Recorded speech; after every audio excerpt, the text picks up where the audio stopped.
Pisces para ngayong Marso.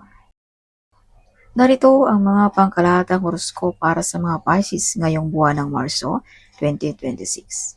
Ngayong buwan, ang mga bituin ay nagpapahiwatig ng isang panahon ng malalim na emosyonal na koneksyon, pag-unlad at pagkamalikain at personal na paglago para sa iyo. Mahalagang magtiwala ka sa iyong intuition at hayaan ang iyong likas na pagiging mapagmalasakit ang gumaid sa iyo sa mga hamon at oportunidad. Narito ang mas mga detalyadong prediksyon sa iba't ibang aspekto ng iyong buhay. Pag-ibig at relasyon. Para sa mga may partner, ang simula ng buwan na ito ay nagdadala ng init at katapatan.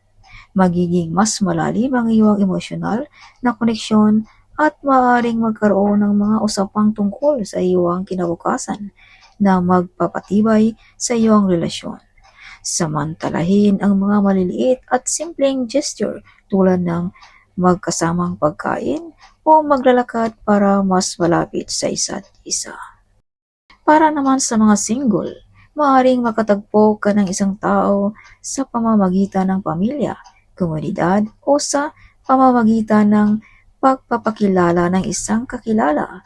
Magiging madali ang komunikasyon at maaaring maakit ka sa isang taong mabait at kalmado. Karera at trabaho.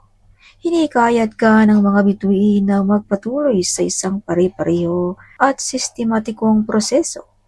Maganda ang panahon para kumuha ng inisyatibo lalo na sa mga gawaing may kinalaman sa pamumuno o sa paglulunsad ng mga may malikhaing idea.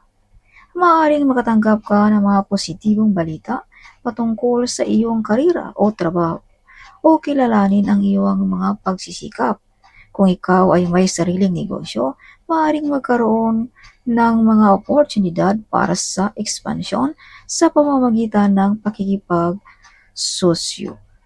Pera at financial. Magiging motivated ka na mag-budget ng maayos at mag-save. Siguraduhin may nakatabi kang pera bago gumastos para sa mga luho o iba pang bagay.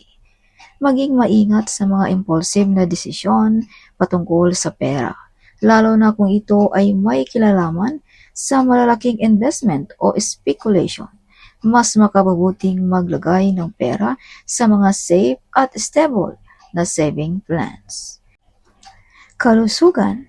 Ang buwan na ito ay maaaring magdala ng mataas na sensitivity sa iyong katawan. Kung napababayaan mo ang iyong sarili o mayroon kang emotional na stress, maaaring magkaramdam ka ng fatigue o mga issue sa digestion.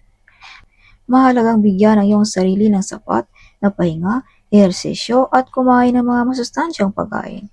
Iwasan ang labis na pagkain, lalo na ang mga oily at mga pagkain sa labas. Tips para sa buwan na ito. Maglaan ng oras para sa self-care at pagpapakalma ng iyong isip. Isang simpleng spiritual practice o 5 minutong paghinga ng malalim ay makatutulong sa iyong nervous system at panatilihin ang iyong mood na maganda. Lucky Day, March 8. Paunawa, ang mga prediksyon na ito ay pangkalahatan lamang at based sa iyong moon sign. Para sa mga personal at detalyadong horoscope, maaaring kumonsulta sa isang eksperto sa astrolohiya.